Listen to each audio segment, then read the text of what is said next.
I'm Dane Rose, and in this video critique, we take a look and throw everything that the mind can throw at one of my favorite people, favorite women on the planet, Byron Katie. Because whether looking at a scientific theory or looking at a teaching, it's not kind to its evolution to treat it as some fragile thing that we can't think critically about, can't analyze, and can't criticize to see if it holds up in some way. So my first criticism of Byron Katie emerged out of an interaction with her At Home series. I'd read a couple of her books, and she'd repeatedly said that she loves criticism. She loves her critics because that's the chance. It's the world's job to be unlovable, and it's her job to love them. She can always learn. So her critics are her best friend. And she, what I would do if my son came to me, what if, all her many examples. So I was delighted to imagine, or experience what it might be like to have someone respond completely differently to criticism. So we begin the interaction. I said, I would love to have an argument, with you. And, I want to kind of criticize some of the things that you've talked about here. And I took the example where, she said, you've fallen out of a plane, your parachute isn't opening, and what's the point of just, panicking in any way? Just relax and fall to the ground and die, right? And enjoy the journey.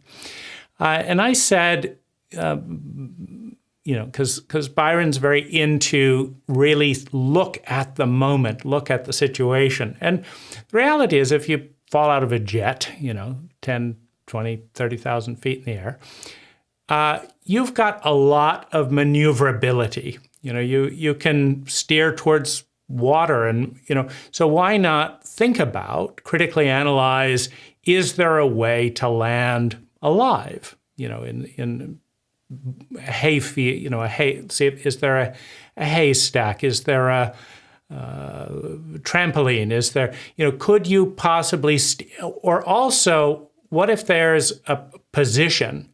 Is the fetal position better? You can analyze and increase your odds of surviving, a physical impact. And Byron interrupted me before I could finish even saying that to explain how I was wrong. And I was taken aback, like I was looking forward to being Byron Katie's favorite person for criticizing her and pointing out, faults. But she did exactly what I do, interrupt, show how I'm right. And I have it on camera. She didn't publish that one. I haven't bothered publishing it either, but I recorded the interaction. And it's like, what? Your critics are your favorite people. My critics are not my favorite people. I get defensive. I want to point out how I'm right.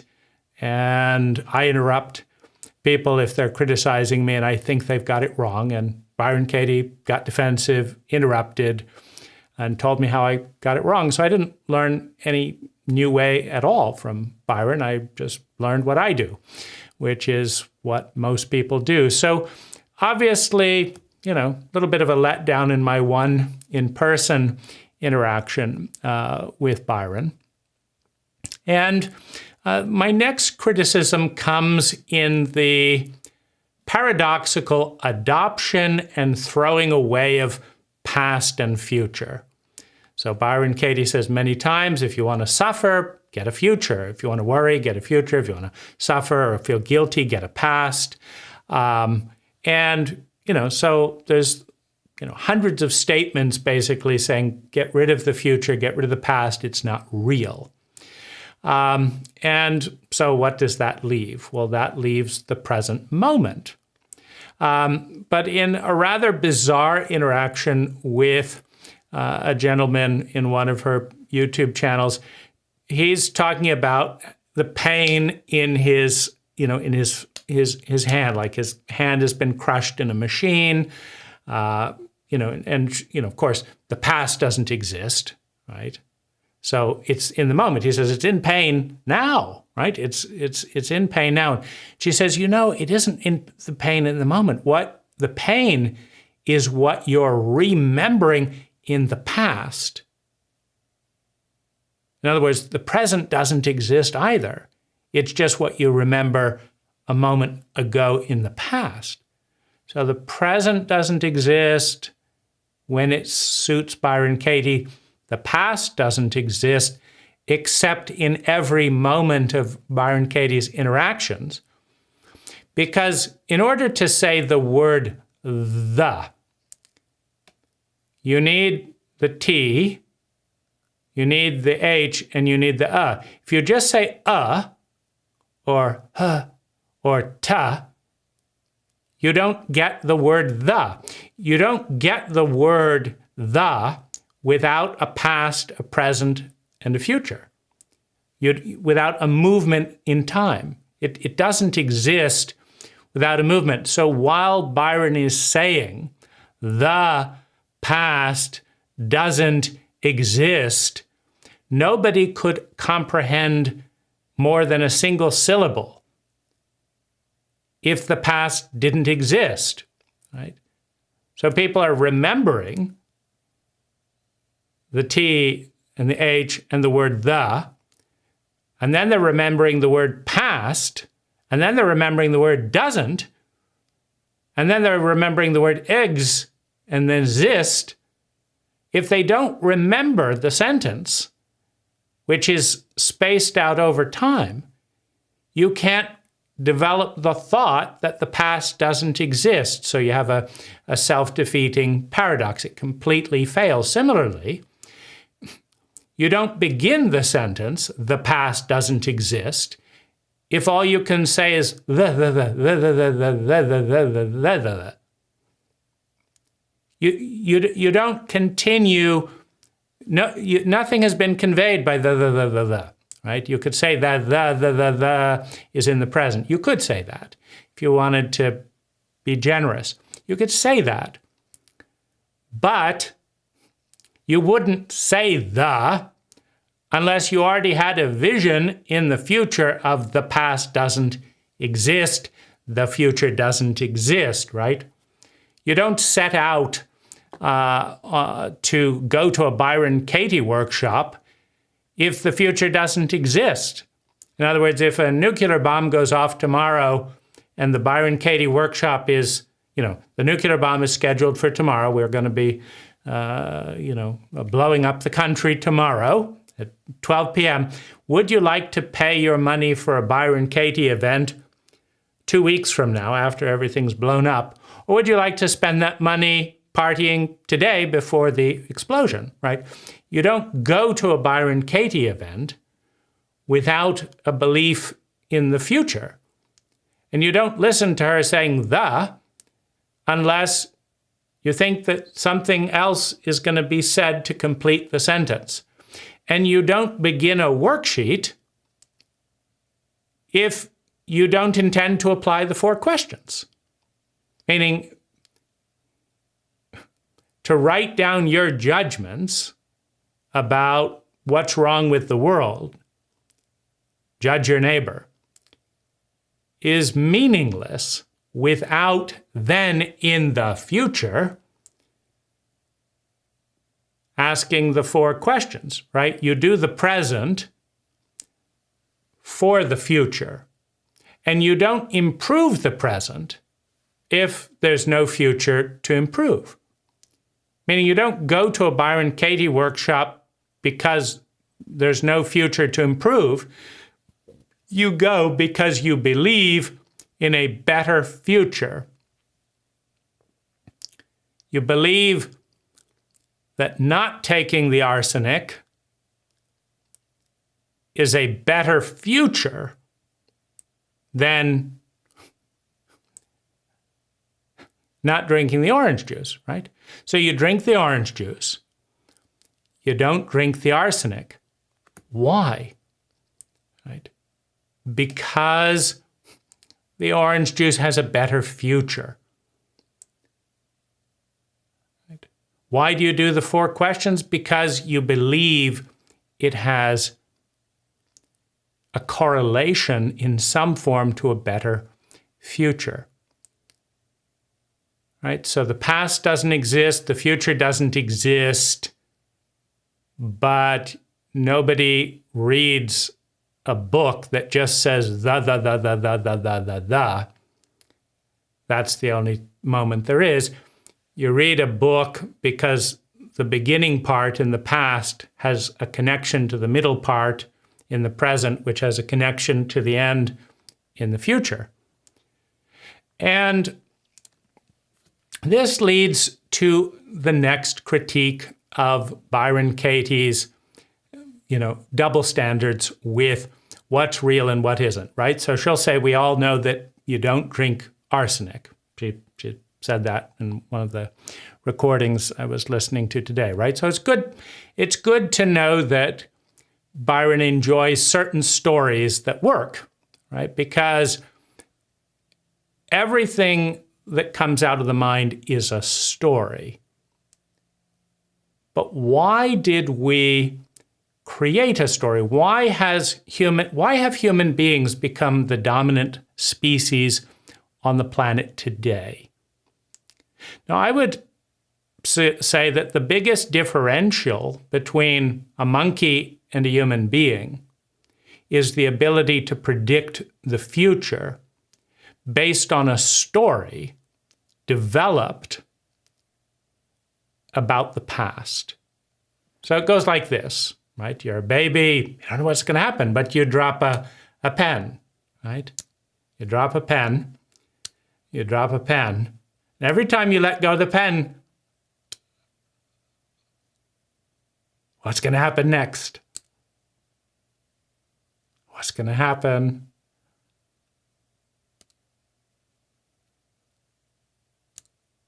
You know what? I'd say there's a 99.9% chance. It's a story, mind, but there's a 99.9% chance that when I let go of this pen, now it could go anywhere, it's just a story. And they're all stories. All stories are made with language. All language is an illusion. All language is a lie. Everything that has ever come out of Byron Katie's mouth, she has said many times, is untrue. It's all a lie. Everything I've ever said is untrue. Everything I ever... Right? So that's true. But watch this thing. Even though everything that I've said here is untrue, I'm going to predict the future. I'm going to predict, right? Wait for it. When I let go of this pen, I'll put millions, right? If it falls, you give me $10. But if it floats up, I'll give you $1 million. How about that? Pretty good odds. In other words, I'm very confident in this bet because I have a story based on what? The past. And this story is going to save me an enormous amount of energy. Watch this. We're going to do it. Right? Anyone want to take the bet? Right? I won. I won the bet. Right? I predicted the future that doesn't exist with words that are lies, that are illusions, based on the past, which doesn't exist. But because I predicted the future, now this is what Byron says is the old paradigm, right? The rational, conversational paradigm, the story, right? The old paradigm. But because that old paradigm is 99.999% effective at predicting the future, I save enormous amounts of energy relative to a crocodile, relative to a chimpanzee, right? The chimpanzee couldn't place the bet on a laptop. I'll take that $10 bet, right? I'll take it. So I just made $50 doing million to 10 bets because I'm confident in my story about the future. So my big irritation with Byron when I realized that, because in California over the last 20 years, I have been inundated with irritating comments by Byron Katie. When I read her books, I said, oh, that's where they're getting it. These irritating people, right, would come up. I would be saying, there's this pen, right, if you want a pen to fall, just drop it like this. And they would say, that's your story, right? That's not reality. That's your story. And I'd say, okay, kind of splitting hairs here, right? We can say that this is not real, right? It's just my story about reality. Okay, you have a point, but why are you bringing that up? Are you predicting that, do you have a story that the pen's going to fly off? In other words, my critique of Byron, which, when I learned that she was the source of all these irritating comments, I said, I just realized you're the reason I've had to listen to all these people nitpicking about whether it was real or whether it was a story. I said, who cares? The point is, I predicted that the pen fell. And watch this, right? I predicted this circle. And that allows me to intend things, to create, to move towards a goal, a vision, right? So she didn't particularly like that comment either. But this is the single biggest differentiator between human beings and apes, birds, whatever. They can't calculate the odds based on past statistics of the future happening. And you know how you become the richest person on earth? You accurately predict stock movements in your investments. Give it 20 years. If you can predict the movement of stocks, like a Buffett, most of the time, you are incredibly rich. Now, if you can predict which relationships make you happy, excited, fulfilled, and alive and feel loved, and which relationships leave you feeling crazy, frustrated, insane, am I losing my mind? That's a good prediction. Now, it's a story. It's a story. But what if you're right 85% of the time? What if 85% of the time you have a good enough story that you pick the right stock? That's all you need. 85% accuracy. In other words, investors would kill for a formula, a story that isn't real, about a past and a future that isn't real, that is 85% right. Right? And I have another story. If you go to Vegas and bet $100 in 100 different bets, right? You go to Vegas, you place 100 bets anywhere you want, dollar, a dollar, a dollar, a dollar. I have a story that when you leave Vegas, you'll have less money than when you arrived. Now, it's not true. You might win the jackpot, but if you want to lose money, you should do that. I also have a story that if you invest $100 in real estate and hold it for 30 years, that 85% of the time, 95% of the time, you're going to have more money than the dollars were worth when you bought the land. Now, it's not true. Some land goes down in value. But statistically, do you want to be on the winning side, right? And Byron doesn't deal with statistics. But isn't that what everyone wants to know? If I pick this car, statistically speaking, is it going to cost me $10,000 in maintenance over the next year? Or is it going to run maintenance free for the next 10 years? 2 cars, $10,000. You see, the human brain has the capacity to look at dealer ratings, look at the brand, look at the maintenance calculation for that model of that brand and say, this Toyota is going to outperform this Chevy in maintenance. This Toyota is going to outperform this Skoda in maintenance, right? Most of the time. And that's all I need to know to appreciate and value, to have my life going in the way that I want it to, right? If I talk with a woman on a first date who doesn't ask a single question and talks about herself the entire time and how stupid everyone else is, I have a map that says there's a very high probability, 80%, that if I enter a relationship with this woman, she will be self-absorbed and highly critical of everyone except herself.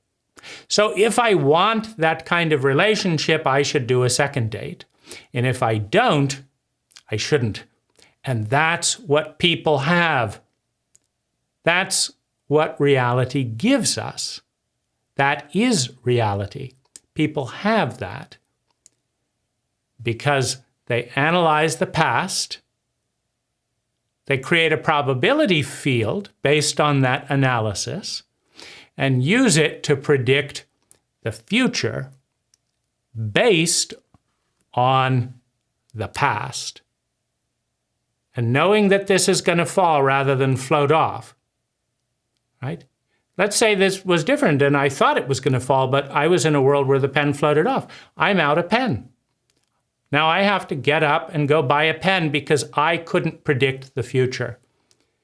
What if I thought I was in a reality where I look at the gas gauge and I say it's at 50%, and this car can travel 400 miles on a full tank, and I've got to travel 300 miles. Now the last gas station is coming up, and if I get out here and fill up, I can make it. But if not, I'll be stranded at 2 a.m. in the desert. The past isn't real. The future isn't real. I'm not in any pain in the moment, says Byron Katie. Oh well, let's just drive on through and run out of gas in the desert. Is there a problem, Byron says. No, there's no problem. Is anything wrong? You're dehydrating? Well, it's just life, right? Life is happening for you.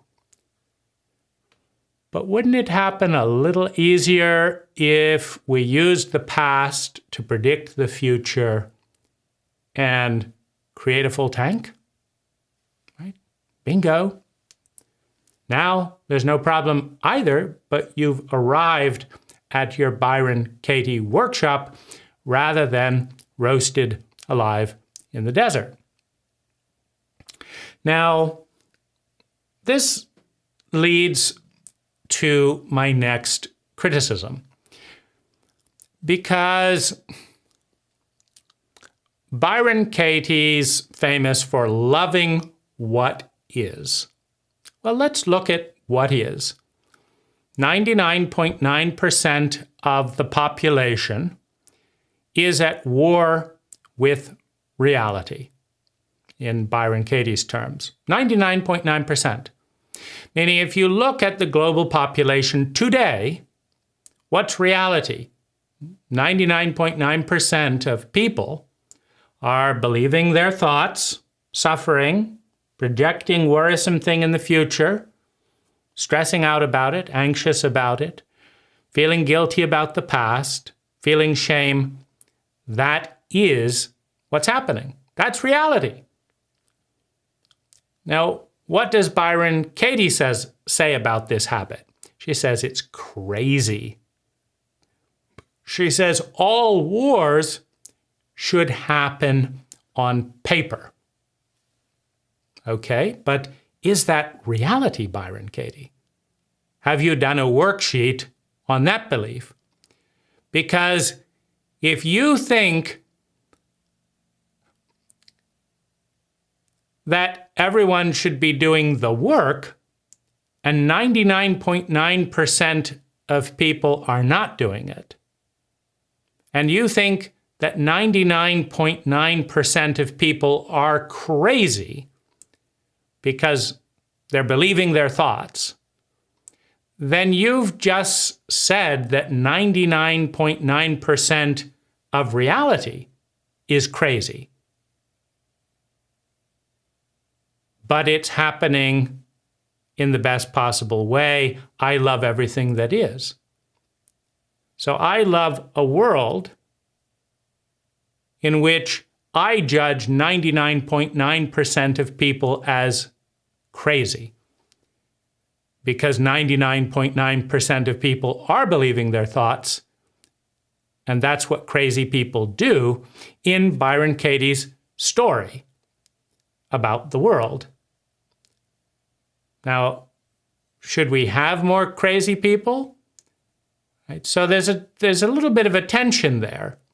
All wars belong on paper is another maxim you'll hear hundreds of times coming out of Byron Katie's mouth. It's all a lie, of course, but all words belong on paper. Well, where are 99.9% of the wars? Right? Did World War II happen on paper? No, but it should have. It belonged on paper. According to who? According to Byron Katie's story. But they don't happen on paper, do they? 99.9% of wars happen in little tussles and arguments with ourselves and fighting with nations and fighting with our families. So 99.9% of reality is war happens the way it happens out there in the past that doesn't exist, in the future that doesn't exist, in the illusion, the present that doesn't exist. It happens out there.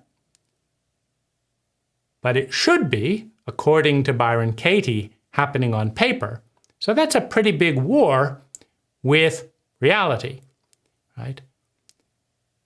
99.9% of people are crazy 99.9% of the time. That's about the amount that people do believe their thoughts.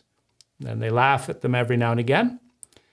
And less than 1% of 1% of 1% of the world's population does Byron Katie worksheets at any given moment. So we're talking about a huge majority of reality being labeled as crazy. And a huge amount of the number of wars, statistically, that should be happening in Byron Katie's story on paper are in fact happening out there. So who's at war with reality? Right? I'm not saying all war belongs on paper. If I'm a lover of what is, I'm saying all war belongs out there. And 1% of 1% belongs on paper, and that's what we've got. That's reality. I'm not saying 99.99% of the population is crazy 99.999% of the time because they believe their thoughts. I'm saying that the rational brain is the single biggest evolutionary leap that differentiates humans from monkeys. So if we want to be monkeys, we just get rid of the rational brain. And we'll have no idea, will the stock go up or down? We'll have no idea.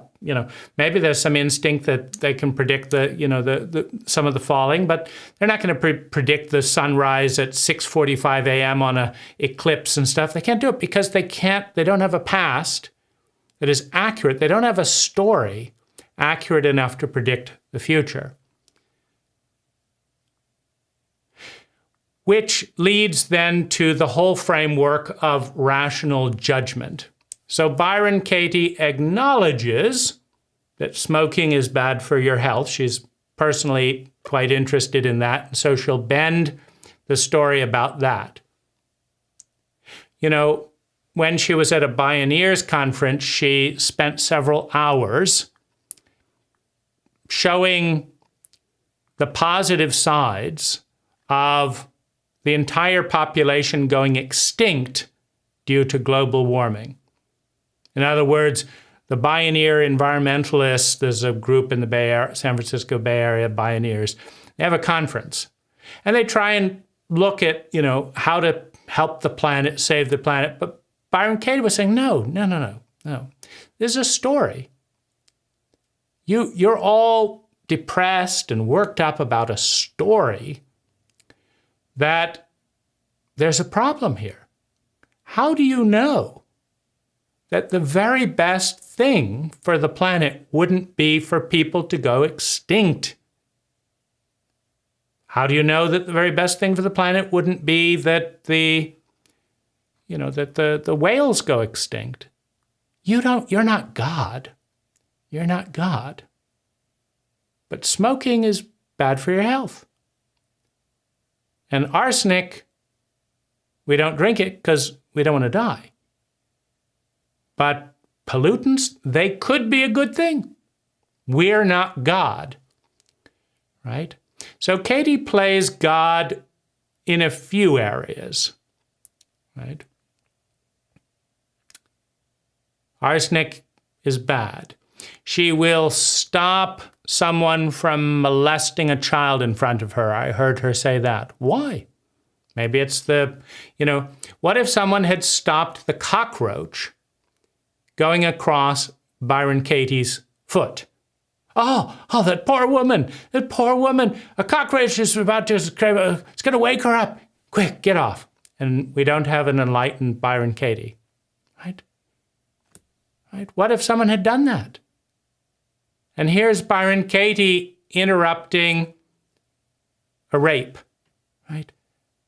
It could be the most transcendent moment, right? It's God's plan. So it's God's plan that your partner gave you AIDS. Reality is happening for you. It's God's plan the cockroach enlightened Byron Katie. And Byron has got to stop someone from hurting this child. But she doesn't need to stop her addicted daughter from driving drunk as a minor in Byron Katie's house. So she shares repeatedly the story of her daughter as an addict who'd go out at 16, drink all night, and she would understand that there was a possibility that her daughter might kill other people, might crash the car and kill herself, might, total a car, might show up dead. These are all probabilities, right? Just like drinking arsenic, it's a probability, right? There may be an arsenic-resistant person. How do you know until you try it? You don't know. Drink some arsenic. You just don't know. It's a story. And then I'm dying. That's a story too. I'm feeling my poison coming in. It's a story, right? It's not real, right? But we've got to help this child. You shouldn't smoke unless you want to die. And I can't intervene with my daughter because I gave her the car. I can't take it away from her. It's hers to do with what she wishes, including kill other people who may want to protect their children. Right? So Byron sits there for months with high statistical odds that her daughter will hurt herself or someone, coming in midnight to 4 a.m. drunk every day. And that's the way it is, right? That's the way that is. But we got to interrupt Dane because he's not agreeing with my point. We can't have that, right? But it's what is, right? So you juxtapose passivity around letting one's daughter drive drunk day after day after day, and fortunately it didn't appear to die or kill anyone. But the statistical odds are there, right? But then we have a completely different standard when it comes to Katie around business. So here's the picture. She's doing a business seminar, and a businessman is perfectly happy hiring this woman who is a crappy assistant with 5 kids. And he tells Katie, this woman is a crappy assistant, but she has 5 kids, and I don't feel good about letting her go. And Katie is not happy about this, right? No. She says, so what's your rationale? Your rationale is that all your employees have to do is get 5 kids and then they can do crappy work as well and you won't fire them? She says, that doesn't make any sense. You got to fire this employee. Right? And then she says the employee agreed that she was crappy as well. So she convinces the guy to fire the woman with 5 kids. Why? What if his business was supposed to go bankrupt? And that was reality and God's plan. The reality was he hadn't fired her. But this wasn't good enough for Byron Katie. We can't have unproductive employees in the workplace would be perhaps the underlying belief. It's nuts. You can't hire people based on the belief that however many kids should justify whether you consider firing or hiring them. Now, this is a common empathic consideration. If you live in a small town and you could keep someone, you could not. Obviously the owner of the business wasn't struggling financially, right? He had enough money to hire an unproductive employee. But we can't have that. We've got to have productive employees based on merit would be the underlying belief. But we can have drunk drivers on the road killing themselves and other people's children because Byron Katie gave her 16-year-old daughter the car, but she's still legally responsible, right? So then we get into another bit of, mixed message insanity in this endless past and future that doesn't exist, right? Because some of these events happened in the past and some of them happened in the other parts of the past and some of them will still happen in the future, right? And we jump to another conversation between a guy and his kindergarten child, right? He has a daughter in kindergarten. She wants to walk around. He straps her in the car. And Byron says, yes, you need to strap her in the car. Right? Why? Daughters can drive around drunk, killing other people. Parents have got to strap their kids into their car seat quickly rather than let the kid wander around. That was the summation of, right? Because the guy was angry, the child, 2-year-old, didn't want to get in a car seat. But parents, should put their, kids in the car seat. What's the basis for that? Kids need to be put in car seats quickly after school and hot cars when they want to wander around? Why? Isn't that reality? No, that's not a good part of reality. We got to get them in the car seat, but not with the story, right? So she was saying you have to give up that the kids should want to be in the car seat. That's reality. They don't. but you got to get them in the car seat. Well, why? Right? Right? In other words, what's this unspoken filter that says can't have unproductive employees in the work, place? Because we could just as easily apply Katie's logic to her daughter to say, Katie, if you let your 16-year-old drive drunk for years, what happens when the 12-year-old says, well, she got to drive drunk for 12 years. Why aren't you, what's the complaint about me? Why aren't all kids allowed to drive drunk and kill each other in their cars as gifts of their parents, right? Right? So we have very selective reasoning, none of which is possible. A reasoning takes a past, a present, and a future. And the value of reason is its predictability, right? Language, a lie, admittedly, saying the sun will rise tomorrow, and so I'm going to buy solar panels today. That is what separates human beings from elephants. Right? The elephant doesn't buy a solar panel with strong confidence that, they're going to get enough direct sunlight to pay for the solar panels in 8.6 years. The elephant doesn't have that. Humans do. That's why the rational brain has given a 1,000-fold increase in efficiency to human beings.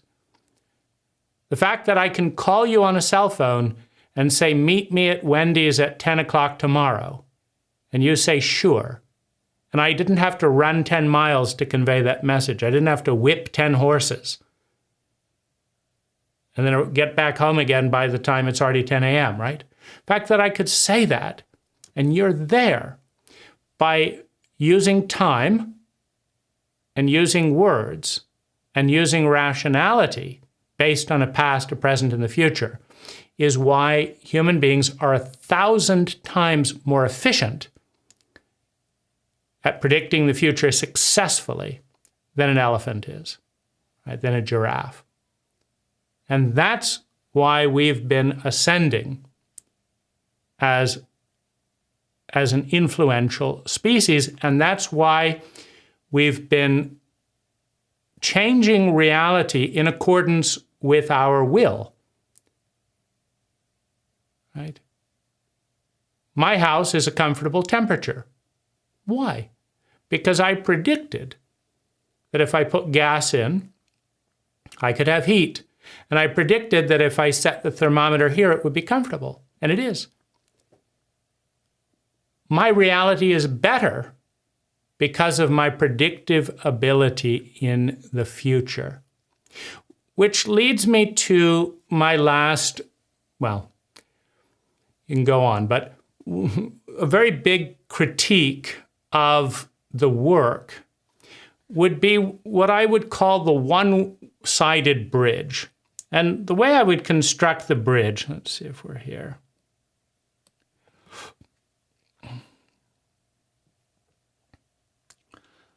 Right. Over here, we have circumstance. And over here, we have story or mind.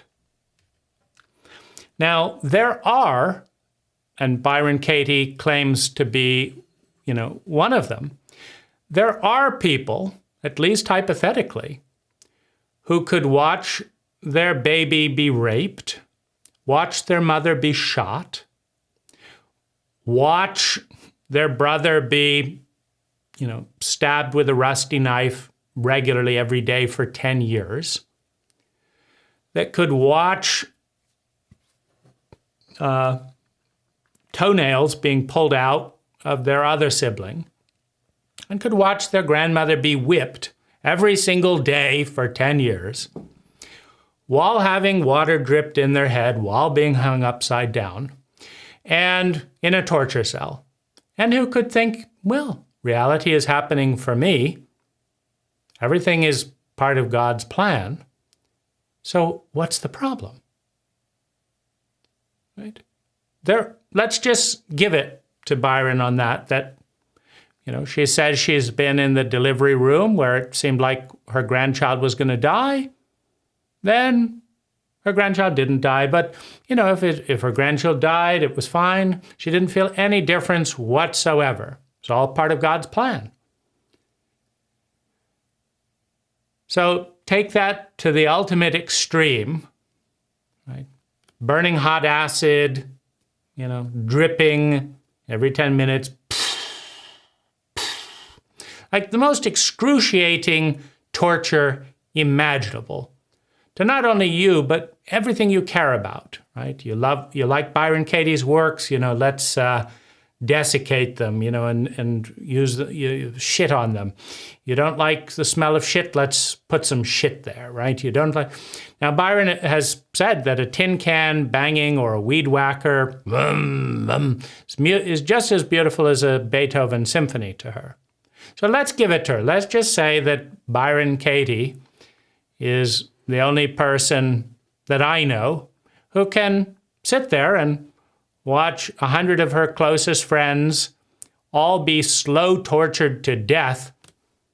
Who am I to judge God, right? And it's peaceful. And, as she slowly dissolves in acid and, dies or doesn't die, who cares? So that's the one extreme. And this is the pole that Byron Katie is promoting, right? It's all a story. It's all an illusion. It's not real. How could I be affected by a body since my body isn't even real and I'm not even my body? Right? So that's the one extreme. But what's reality? Reality is that 99.9999% of human beings, while watching their children be raped, right, their grandmother be beaten, their husband be dripped acid on, right, their hair infected with lice, their shit smeared over their body, 99.99999% of people would be horrified because it's very difficult to come up with a story that this is all part of divine plan. It does sound a bit sick, doesn't it? Right? It does sound a bit sick. You read some of the stories in Auschwitz, right? Come here and thou shalt be liberated. A joke about the gas chambers, all that. It's a little bit sick, This Jew is pulling the teeth out of that Jew, it's a little bit hard, right? And that doesn't begin to get to the extreme of, just 10 years of intentional torture. But let's just say that Byron Katie is the one person on earth who can enjoy that as much as having tea with her grandchild. Let's just say that she can do it and would enjoy it because it's all part of God's plan. Well, the reality is, if you love reality, that 99.999% of people do not enjoy that and would not enjoy it. That's reality. Right? And trying to teach people to enjoy that level of suffering is also not effective, meaning 99.9% of people do not aspire to feel pleasure. Like, okay, we're going to test you. Byron Katie says we're going to test you, right? She loves her critics and she loves upsetting people because then she can find the last vestiges of her work to do, right? That's why she's so happy to receive this video. Because she can find the last vestiges of her work to do. Wonderful, right? She can't wait, right? So maybe Byron Katie would be delighted to, you're going to grind up the bones of my little granddaughter and you're going to drop acid on here and I'm going to have a judgment come up of you horrible person and I'm going to say, is it true? Is it true that you're a horrible person? No, it's not true. What's the opposite? I'm a horrible person for judging the guy that's grinding up my grandchild's hand. That's more true, I'm a horrible person. I had the thought, right? It's all part of God's plan to wake me up. And isn't it wonderful, right? So Byron, let's say she pulls it off. She couldn't pull it off without interrupting me over a book comment, but let's say she could peacefully go through all that torment as loving what is. Okay. But here's, and I would say, here's what I would say. I would say that if you are in a concentration camp and the wire is, 20 foot tall and the machine guns are pointed at you and the chances of an escape are 99.999% against. The chance of you being beaten up and your whole family being tortured because you tried to escape are very high. And there is not a very viable solution. You're in jail or whatever it is, right? I love that she's done work in prisons. Let's just say that you accept that until the war ends or whatever, you're going to be in hell, for what most people would call hell, or you have no arms and you're not going to get any, right? Well, do the Byron Katie work and make the best of it, right? Question the stories. Are these guards trying to hurt me? Maybe I'm trying to hurt the guards, right? Could be. Right? These guards are killing my family. Maybe I'm killing my family with the thoughts, right? What an idea, right? It was not. All this time I thought the SS was responsible for harming my family, but no, it's our thoughts. And so let's enjoy, wow, look at the face of that cloud as I get sent to the gas chamber. I'm not going to miss a minute of it. Smell of the gas, right? Zyklone B, I've never smelled just as good as Estee Lauder, right? So why not? Why not make the best of it, right? But what about, and so you could say, right? You could say you could bridge all the way to heaven in the most horrible condition using Byron Katie's technique in the extreme, right? As long as you don't say that gassing a human race is bad, because who knows, right? Maybe there were too many bankers at that time. You're not God. You can't say, right? Who knows, right? There's that old story, the two sons come home and they go out riding and the horse throws them. They both break their legs. And the whole village comes, oh, you're so unlucky, your legs are broken.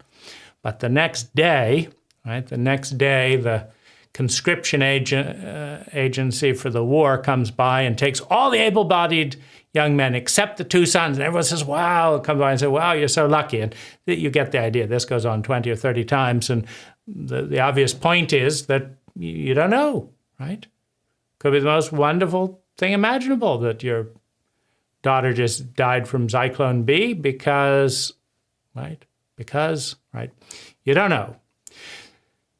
So you can get to heaven in feces-covered hell with tormentors and cockroaches and starving to death and acid dripping on your hand. And bravo if you can. I would say that's great.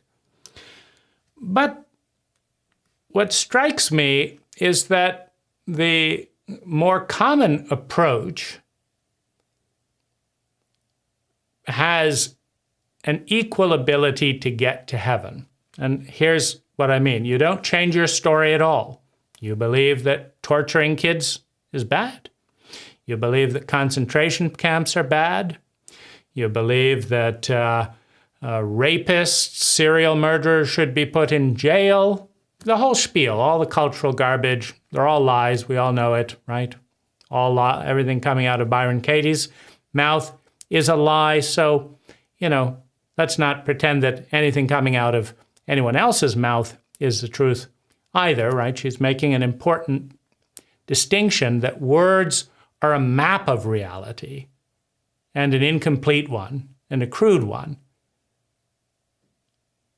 And so they're all a lie. They're all incomplete. They're not real, right? Words are a map of reality. They're an illusion, right?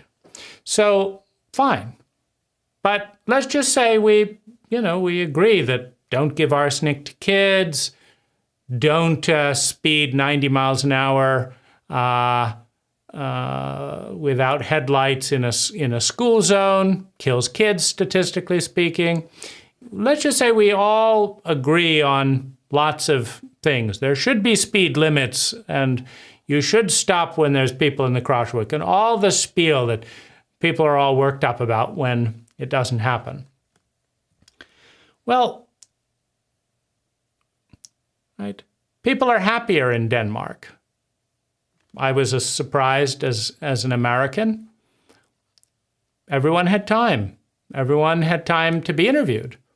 30 for 30 Danish people loved their government, loved their country, were college educated, loved their work, went to work because they enjoyed working, not because there was much financial incentive for doing so. If you get the exact same benefits for not working as you do for working, right? America says that if you give people handouts, they won't work, they'll be lazy. So I was surprised that every Danish person I interviewed was working, even though I asked them, I said, how much would you get in unemployment benefits if you just didn't go into work tomorrow? And they said, about the same. So I said, why are you working? And they said, well, I love my work. I said, why do you love your work? And they said, well, I went to college for a subject that I loved. I don't have any college debt. I took my time picking work with a team that I like, and I like the team, and I like the work, and it's a subject that I'm interested in, and so I go to work. It's more fun than sitting around doing nothing. So I said, oh, I was wrong. So 100% of the Danish people that I interviewed were happier, healthier, more relaxed, less tense, and Copenhagen was 400% nicer than any American city I've been to. The art was nicer, the parks were nicer, the architecture was nicer, the free bicycles were nicer, the public transportation was nicer, the vibe was nicer, babies could be left out on the street. Fabulous. And of course, Danish people, without doing the work on Byron Katie, they loved their country, all of them. They loved their work, all of them. They loved their government, all of them. And so if you want a population that loves its country, loves its work, has good health care, feels relaxed, feels comfortable, then you should do it more like Denmark than you do it like America. Because if you ask 30 Americans, do you love your country? Do you love your work? Do you love your government? Are you relaxed? Are you healthy? Right? Are you college educated? You may not find one in 30 that can say yes to all of that. Rather than 100%, you may not find a single percentage, that says yes. So what's the difference? Is it that the Danish people are questioning their stories? Right? The Americans say, I have a shitty government. And Byron says, well, maybe you're a shitty person, right? Which is, I guess, one of the other side criticisms I would have of Byron Katie. In Byron Katie's world, the only people in the world who are greedy, hostile, selfish, controlling, blah, blah, blah, blah, blah, are Byron Katie students. Right? So if a Byron Katie student says, my mother is a selfish bitch because she doesn't give me any money, she spends all the rent money on alcohol, she beats me, makes me do all the housework, or she'll throw me out, and there's no food. Byron Katie will say, is it true? I thought she was a selfish bitch, but is there one example where she isn't? Right? So all the selfish bitches, all the crappy governments, they do not exist in Byron Katie land. But what does exist is, oh, I'm a selfish bitch. I'm a controlling person. I'm an incompetent government.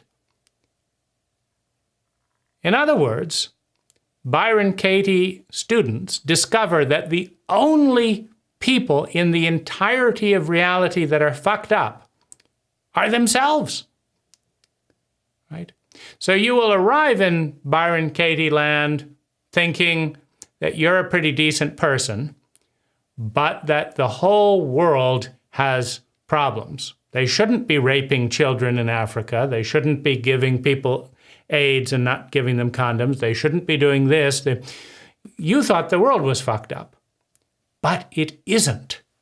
Who's fucked up? You are. Right? Now, do you want to join a club where the only people in the universe and the only things in the entire universe where there's any problem with are the people in the club, which will be you as soon as you join the club, right? So I thought the world was fucked up and I was okay. I've joined the club. Now I learned the world is perfect, child rape and all, but I'm fucked up. And now I need to get to work to do something about it. Now, right? Do you want to be part of that club? If you don't join the club, the world is fucked up and you're okay. You join the club, the world is perfect and you're fucked up. Well, it is something to consider. But back to this central theme of, how do we arrive at heaven? So, in Byron Katie's world, you get to heaven by questioning all the thoughts that suffer about everything until you can be an absolute hell to 99% of the population standard, but be enjoying it, right? So Byron Katie has had multiple people try to kill her. She's had agonizing eye pain in her core eyes. She's had so much pain in her feet that she could barely walk, but she's been in complete joy the entire time without any problems. And she considered whether or not to have eye surgery because what did it matter? And when she also had kidney failure and all this other stuff, which led her close to death in her doctor's eyes. But she left it up to her husband to decide, because who was she to know whether dying or not was better? So let him decide, right? And so he decided, so whether I die or not doesn't matter, whether I have eye pain or not doesn't matter, whether my feet has pain doesn't matter. None of it has any pain. But I would never want anyone in the world to suffer like I did for those 10 years. Why? Right? So we have another paradox there, right? Because would Byron Katie have taken the work as seriously as she did if she wasn't depressed for 10 fucking years? Right? Agoraphobic, overweight, addicted, raging, depressed, absolutely miserable and suicidal for 10 fucking years. Now, I dare say there are several thousands of people, maybe millions, in the last 100 years that have caught a glimpse of nirvana, that have realized that the mind is an illusion, that the world is created by the mind, and that had that second and had a cockroach or something get them in the middle. And their life was pretty good to begin with, and it faded from memory. But what kind of person would be fascinated to dedicate their entire life to serving people and helping them become free? a person who was trapped in their brain and their mind in absolute hell, and then had a moment of complete and utter joy and surrender. The contrast being so big that she dedicated her entire life to helping people break out of mental prison. That's God's design. That's reality. She suffered for 10 years. She helped people for 30 years. Despite the fact that no past, present, and future exists. That's reality. But she would never want anyone else to suffer like she did, so that they might have a moment of breakthrough and spend 50 years. Maybe if, rather than 43, maybe if someone suffered from age 10 to age 20 and had that breakthrough, right? Maybe we'd have a Byron Katie opening doors for people for 50 years, right? More racial diversity, an African-American who has suffered, because we have to have racial diversity. And so what about that?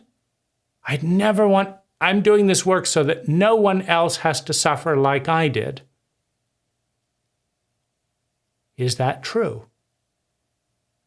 And what if that's the right thing for them? In other words, Byron Katie makes this argument to everyone else. Like, what if you're in prison so that one person stays out of prison because they learned how not to live from you? Wouldn't that be worth it, she says? But she doesn't say to all the depressed, miserable people, wouldn't it be lovely for you to be depressed and miserable so that one person in your whole, would choose not to be depressed and miserable? Wouldn't that be worth it? No, she's on a mission to stop everyone else from doing what she did. So another, hypocrisy, gap, nonsense, whatever you want to call it. It's not accepting what is, right? There's plenty of depressed people suffering, plenty of times. And maybe any one of them will wake up, in a year or so with a cockroach and, take over when Byron Katie doesn't die because she doesn't believe in death. So there's a conundrum, about that. But back to this picture that if you create a good enough world, this is manipulating reality to be in accordance with our desire, you also feel great.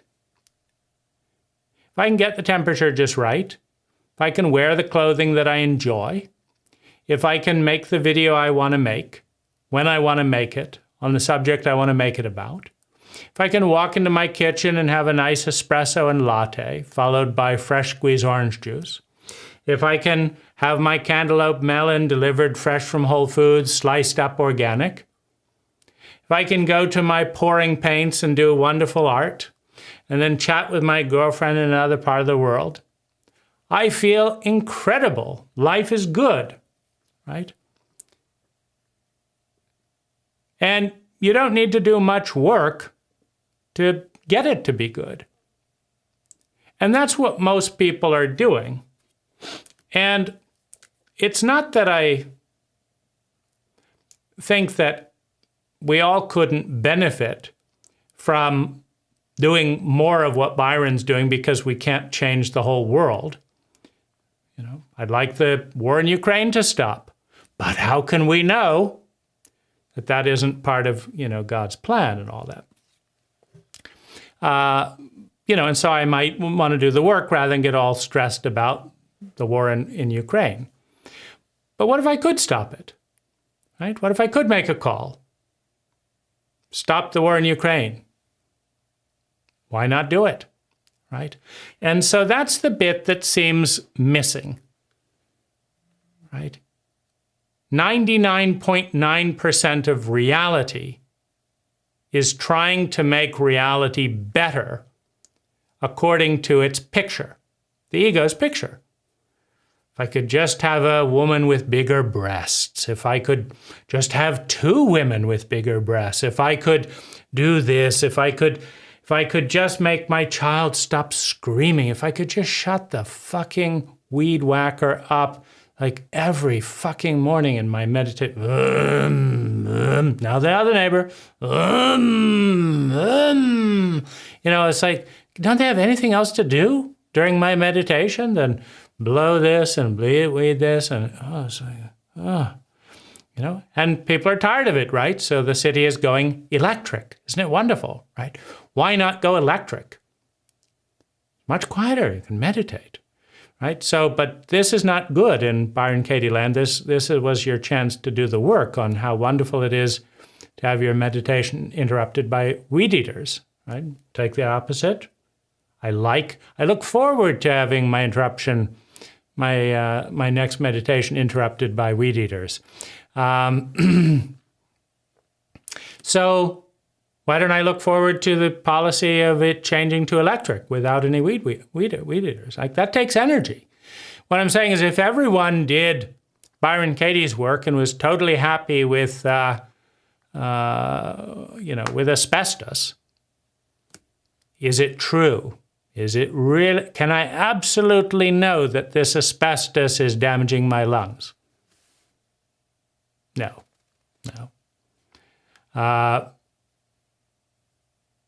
What's the opposite? Asbestos is helping my lungs, right? Asbestos is, I should have more asbestos in my life, right?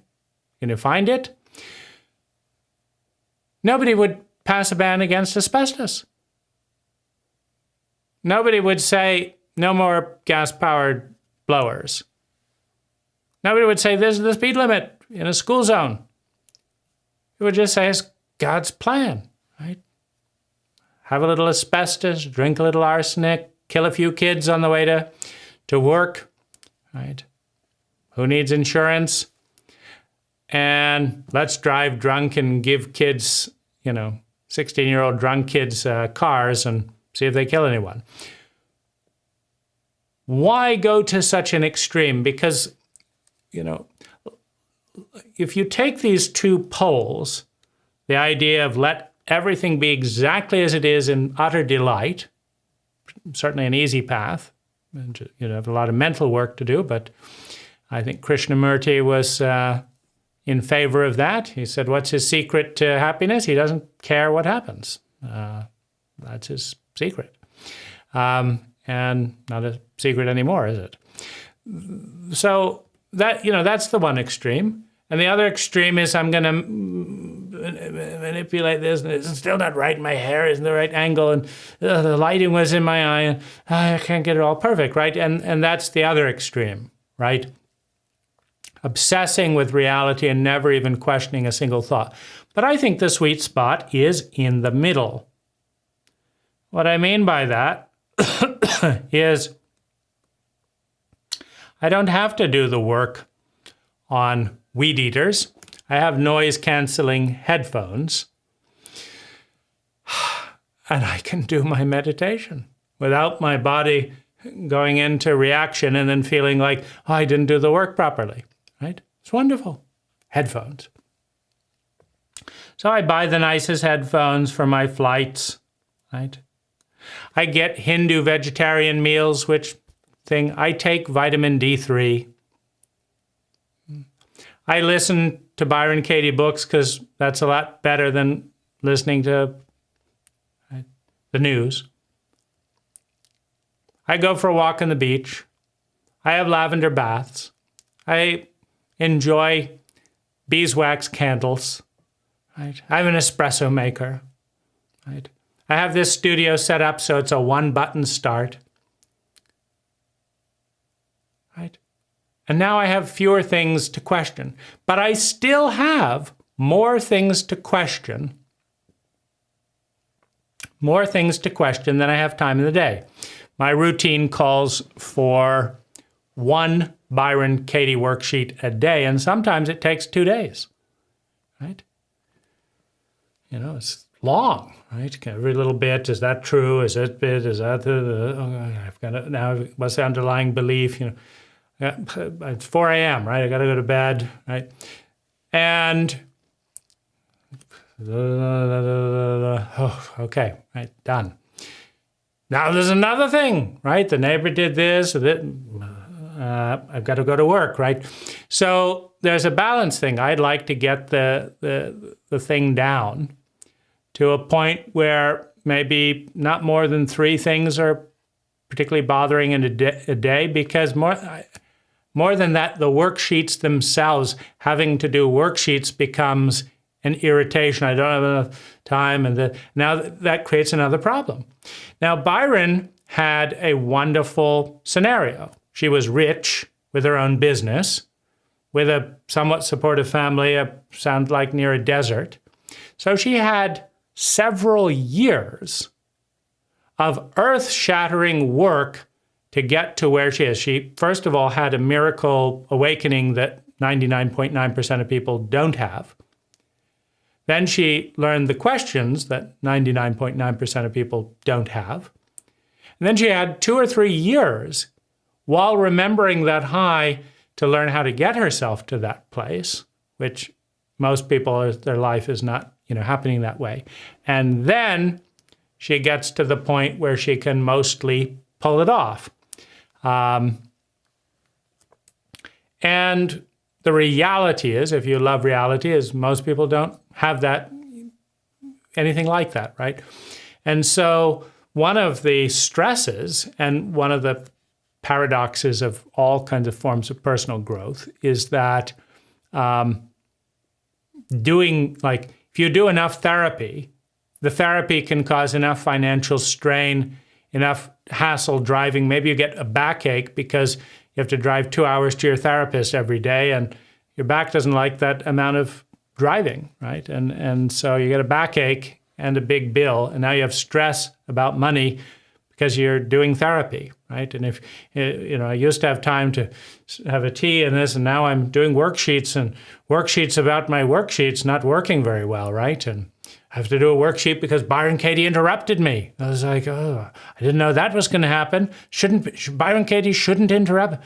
That, right? So that there's too much of anything, right? So Byron Katie had 2 years, and I'm not terribly surprised that with 2 years of crying, weeping, spontaneous laughter, innocence, wandering around in the desert, she got through most of the issues, beginning with the 1 year it took her to deal with her mother didn't love her, which is most of our things. I still have not dealt with that adequately. I'm dealing with another layer of that today, right? So, right? So when does a Byron Katie worksheet become its own problem, so to speak? Its own, am I going to get, it's on my list, I want to do this before this, and so, and that's the case with anything. So if I can get rid of, I don't have to do a worksheet about that fucking weed blower, the gas blower, because I have headphones. Wonderful, wonderful. $30, peace, right? Fix the screech in the car. I could do the work on that too every single day. The screeching car is driving me crazy. Is it true? Is it true, right? Pay the damn, get the thing fixed, get the car fixed, and no worksheet to be done, right? And so that's what I think is the sweet balance. Now, as someone who is hyper-judgmental, hypercritical, highly sensitive, bothered by most things most of the time by comparing them to what I'd like them to be, as a designer, as a visionary, that's the basis for change, right? When I create a magnificent piece of art, when I create a magnificent landscape, when I create a great relationship, I'm starting with, I'm dissatisfied with this, right? So it's an important thing to be at least aware of, that evolution moves from sympathy, the unconditional download of the child, to antipathy, the critical rejection and judgment of the adolescent, to synthesis. Sympathy, antipathy, synthesis. You don't get to evolution and synthesis without antipathy, right? You wake up and your parents are feeding you asbestos and Coke in a can and sugar jelly beans for breakfast. And you say, we're all fat, we're all dying of diabetes. And that's the way the cookie crumbles, right? It's wonderful, right? You have to go to antipathy. You have to go, what? This is fucked up. This is insane. We're all fat, we're all dying with diabetes. I'm not going to do that with my kids. I'm going to do it differently. Why? Because it's fucked up. But is it true? Right? Maybe jelly beans are the breakfast of champions, right? Wouldn't want to judge. So this is a shaky area. Like, how are things supposed to evolve? For example, I've criticized my parents extensively, and I've done it differently. Right? My dad married a model who was a bit ditzy and somewhat sociopathic. And what I learned was, don't focus on outer appearance. Focus on inner traits. Right? So I've not picked women for their body, breast size, and all that. I've picked women who are self-conscious, good communicators, and kind, who are often over 50 years old, often older than me, because that's a demographic that seems more self-aware, more good at communicating, more interested in growth, and kinder over 50s. Right? So in my 20s, I would date over 50s. So I learned, and I was much happier, meaning I had much better relationships because I learned from my father's mistakes. Right? He valued the strawberry blonde. I was in regular trauma as a child by that strawberry blonde. And I said, and people were constantly praising my mother. And I was saying, I'm in hell. My siblings are in hell. They're depressed, we're suicidal, da-da-da. And they're all impressed with the breast size. And I said, forget that. I'm not going to do that. I'm going to look at this and this and this. And so I've had an 85% success rate picking women that my therapist or whatever say, wow, you have really good taste in women on the inside. Because you talk to someone 30 hours a week, if it's a good quality time-based relationship, and you have sex 2 or 3 hours a week. So which is more important, right? Pick someone for tight vagina or really great communication, right? So how does that evolution happen, generation by generation, if you do the work?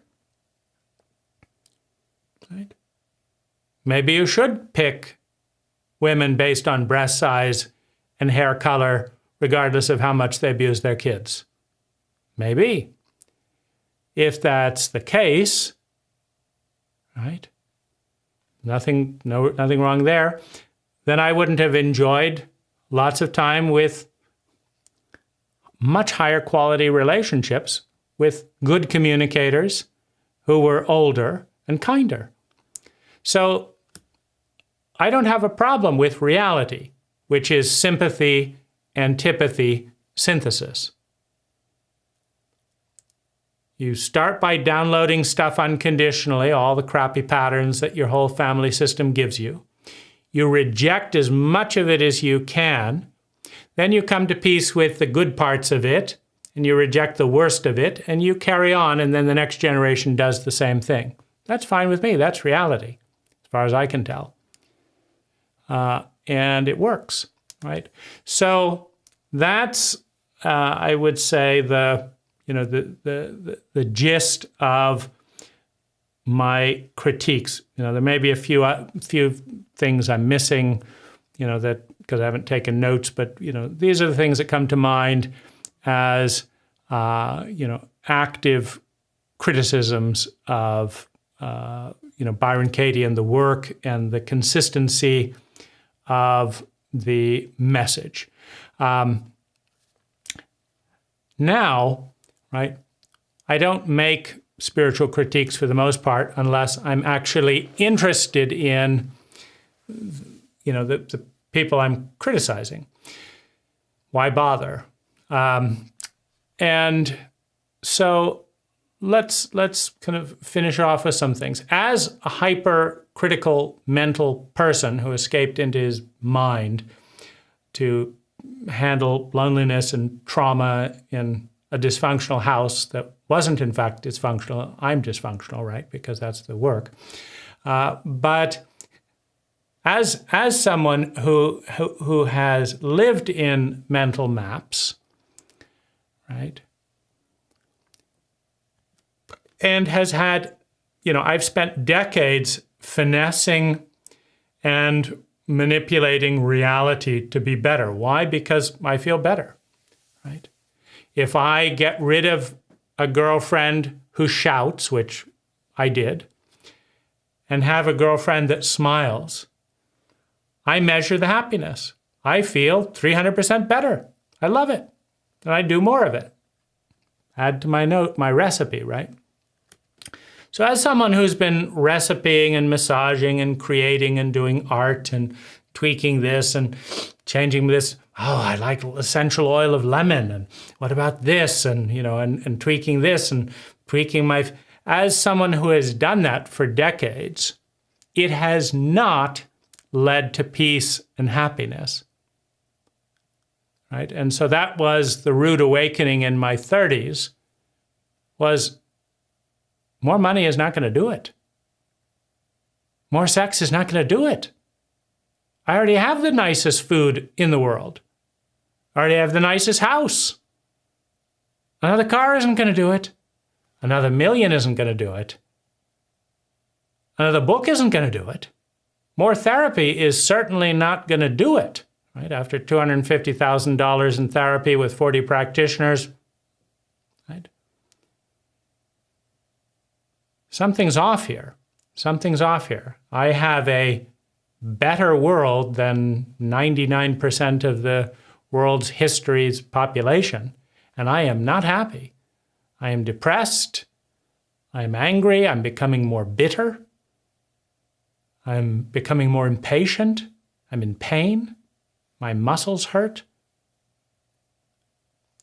Something's off. I don't know what to do. I don't know what to do. Right, and that, that led to a couple of things. First, I did an extreme version of doing everything on my bucket list for 2 years, which gave me some adrenaline and definitely broke through and gave me a couple of years of just more manipulation on the outside. But then, I traveled the world and I did this and I achieved thousands of goals, and I'm feeling worse than I did 10 years ago. That's a troubling reality if you're trying to believe in a paradigm of manipulating the outer world to create success. It's very disheartening to realize it's not going to do it. There's hedonic adaptation against you. There's the law of diminishing returns. It's not new, once you're already eating the best food in the world and it becomes normal, there's no great new surprise, right? So you've already been to the best hotel in the best country in the best place. You go back and you go back. It's nice, but it's not as, where do you go next? And then there's still the loneliness. There's still the fear. There's still the constant dread. There's still, and it catches up because there's no more problems. I've got more time to wonder, where's that dread coming from? What do I do? How do I get, I feel lonely. Right? So it's not going to work. And that was incredibly upsetting because no one understood. Oh, you have such a great life. I wish I could do that. No, you don't. No, you don't. The world promised me that if I did this and this and this, I would be successful, and that success felt great. And it doesn't. I don't know where to go. I'm not interested in another fucking therapist telling me that if I just talk to them for 6 months, pay them for 6 months, that's going to work. Right? The other person saying, do a forgiveness letter to your mother, do this and this. I'm not interested. I'm tired of it, right? I've done this. I've done, 200 hours of shame work. I've done this. It's not working, right? So Byron Katie and her work is the single best part of my life at the moment, right?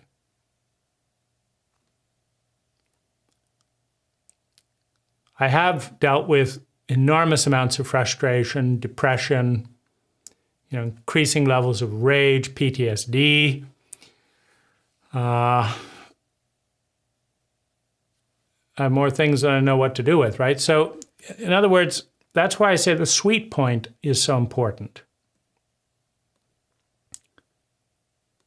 If I was talking to a homeless person that wanted to improve their life, I'd say, do your best to get a job, do this, this, and this. I've written a book for homeless people because I was tired of seeing the amount of homelessness grow in my town and seeing all the various things that has led to more and more homelessness. And, so I'd say, look for a job, do this, build friendships like this. I would tell a homeless person to focus on outer stuff. Then when you have some peace of mind, you have an apartment, do the Byron Katie work. If you have, when I wouldn't tell a drug addict on the street to do Byron Katie work. Right? There's so many low-hanging fruits to manipulate reality to a point, right, where I could do it. I'm making this video at night because with my PTSD, if a noise happens in the neighborhood that interrupts this video, I feel enraged and powerless because I couldn't do the video the way I wanted. So it's easier just to do it at night, to manipulate the outer reality. But I know that if I did the work on that powerless, I would feel better. But I only have it. Doing more than 1.5 worksheets a day turns it from being refreshingly liberating to negative, and there are too many things that bother me. Or could bother me if I didn't, do a certain amount of manipulation. And so I meet in the middle. And so the reason Byron Katie is the most important person to me in the world at the moment is her work and the fact that I measure happiness, I measure happiness, and I get more happiness per minute and per dollar doing Byron Katie's work in the state that I'm in, where I've tried everything else and my reality is pretty idyllic. I have more happiness per minute or per dollar. It's free. It's free. Doing the Byron Katie work. So I'm incredibly grateful, right? I'm incredibly inspired. I'm listening to probably an hour of Byron Katie a day on YouTube, or having bought all her books, though one of them won't download on Audible for some reason. And yeah, so the combination of listening to that and doing that, my life is 30% better. That makes it the single most intelligent thing that I'm doing at this point in my life. However, I remember when I had sex for the first time. I remember when I fell in love for the first time. I remember when I had my first espresso with candied orange peel and chocolate. I remember when I had homemade organic, strawberry cream or vanilla lavender ice cream. Remember when I had my favorite wood-fired pizza in Thailand. Right? I remember my favorite hotel and the 300 staff member that all know me by name. And all the smiles and all the flowers. This is so easy to be happy in, right? So much fun, it's so exciting. So I don't poo-poo the outer environment's ability to bring joy, peace, pleasure. It's 350% easier for me to be happier in Thailand or the Philippines than in the US. So I go there a lot. I'm, in fact, moving there in a couple of months.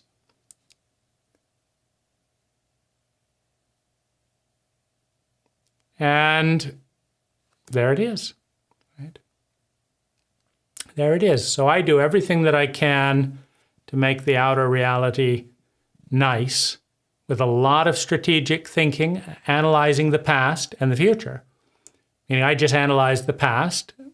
Yesterday, I felt 30% better after doing a Byron Katie worksheet. So I'm doing it today because of that. Because I believe my story that doing another Byron Katie worksheet tonight before I go to bed, I will feel better. And it's a good story. So it's not that stories are true. They're not. All words are an illusion. But if they're accurate a majority of the time, in a way that allows us to predict a more satisfying, a more fulfilling, a more joy-filled future, then use them, believe them, and follow their path.